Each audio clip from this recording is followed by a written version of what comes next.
Mluvil jsem asi o tom, že je dobrý se zanechat určitě jakoby skepticismus ke všemu novému a nějaký odstup a vlastně dobře pracovat na svý vlastní marketingové strategii a to je vlastně nějaký štít proti tomu, aby jsme se nechávali strhnout jakoby k nesmyslným věcem a věcem, které vůbec nepotřebujeme a neplýtvali na ně čas, prostředky a tak dále.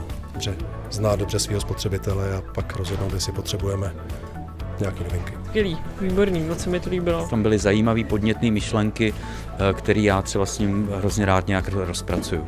Prezentace byla určitě super a já si myslím, že jsme asi všichni si tak odsouhlasili, že jsme v trochu takové bublině a že to musíme brát trošku s nadsázkou, ale to tady asi víme všichni.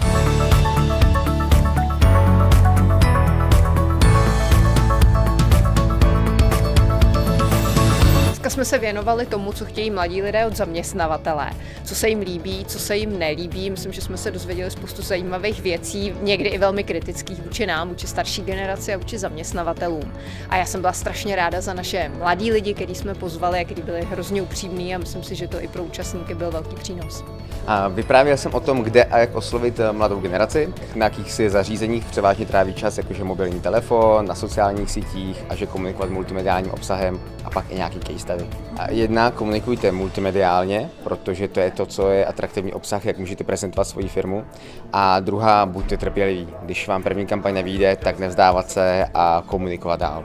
Co čekáte od svého zaměstnavatele? Jedna věc, Milane. Pozitivní přístup.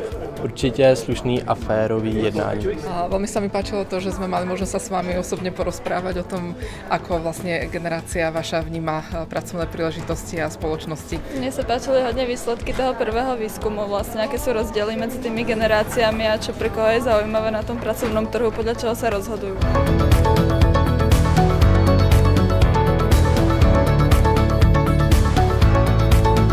Dnes jsme se zabývali behavioral science. Šlo hlavně o to, abychom měli nějaký inspirační kontext pro diskuzi o biznesu našich klientů, což se povedlo velmi dobře. Colin Strong, což je šéf behavioral science v rámci Ipsosu, měl úvodní prezentaci, aby rozproudil diskuzi a potom jsme si řekli, jakým způsobem právě behavioral science implementujeme do našich projektů, našich nástrojů a skončili jsme takovým kontextuálním checklistem v rámci behavioral science, aby se lidé, klienti dokázali podívat na svůj konkrétní biznis a říct si, děláme v tom něco, mohli bychom něco zoptimalizovat a začít s tím hned teď. Takže aby byl nějaký okamžitý výsledek a přínos toho semináře.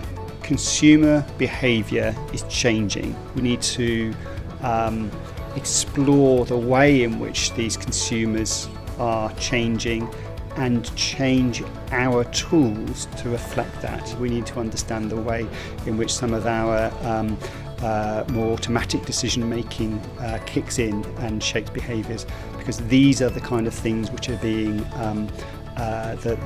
being encouraged by these changing mindsets. So the environment is changing. What we need to measure therefore is changing and how brands need to respond is changing. Bylo to zajímavý, trošku vědecky pojatý, ale určitě přínosný a hodně na zamyšlení. Líbila se mi dnešní ranní káva, byla velmi inspirativní. Co jsem si z toho vzal, že by se to dalo okamžitě využít v praxi. Právě behaviorální analýza a přístup k tomu, jak se opravdu klienti, zákazníci rozhodují, tak je zásadní. Já si myslím, že firmy si to úplně neuvědomují a musí najít právě ten balans mezi tím, jak najít revenues, čili výnosy, ale najít je na tom produktu a službě, která odpovídá potřebám zákazníka. A myslím si, že spousta firm si jenom hraje na to, že toto opravdu hledá, ale v reálu tak nečiní. Tohle je potřeba změnit a tohle je určitě dobrý krok pro to, abychom se podívali na možnosti a třeba je zkusili implementovat. Díky moc.